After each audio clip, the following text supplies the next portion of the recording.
جو تیرا فیصلہ ہے مجھے قبول ہے، کیونکہ میں چھوٹے ذہن کا مالک ہوں، میری عقل کیا ہے اور بڑوں بڑوں کی عقل کیا ہے، تو ہی حکیم ہے۔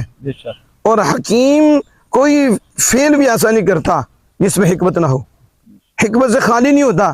باپ بچے سے سلوک کرتا ہے تو بچہ سمجھتا ہے ابا جی دشمن ہے، اسے یہ نہیں پتا کہ ابا جی حکیم ہے، تو چھوٹا ہے، تیری عقل چھوٹی ہے، تو نقصان کر بیٹھے گا۔ وہ جو حکم دے رہی ہیں تیرے لیے، جو فیصلہ کر رہی ہیں، وہ حکمت پر مشتمل ہے، تیرے لیے بہتری ہے، لیکن خالق کائنات ہی حکیم ہے اور اسی نے حکمت باندھی ہے۔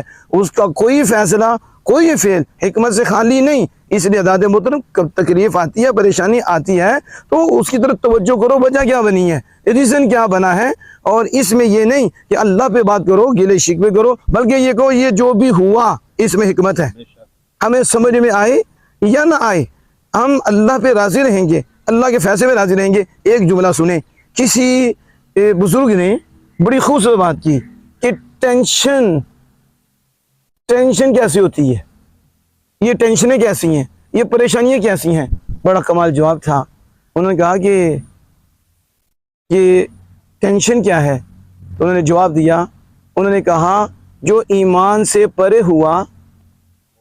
پوچھا گیا کہ پریشانی کیوں ہوتی ہے، ٹینشن کیوں ہوتی ہے، تو انہوں نے کہا جو ایمان سے پرے ہوا، اپنی شان سے پرے ہوا، یہ لفظ بولے، جو ایمان سے پرے ہوا وہ پریشان ہوا، جو ایمان کے تقاضوں سے دور ہوا وہ پریشان ہوا۔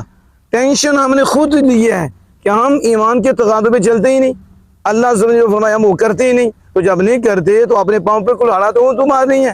تو جو اپنی شان سے پرے ہوا وہ پریشان ہوا۔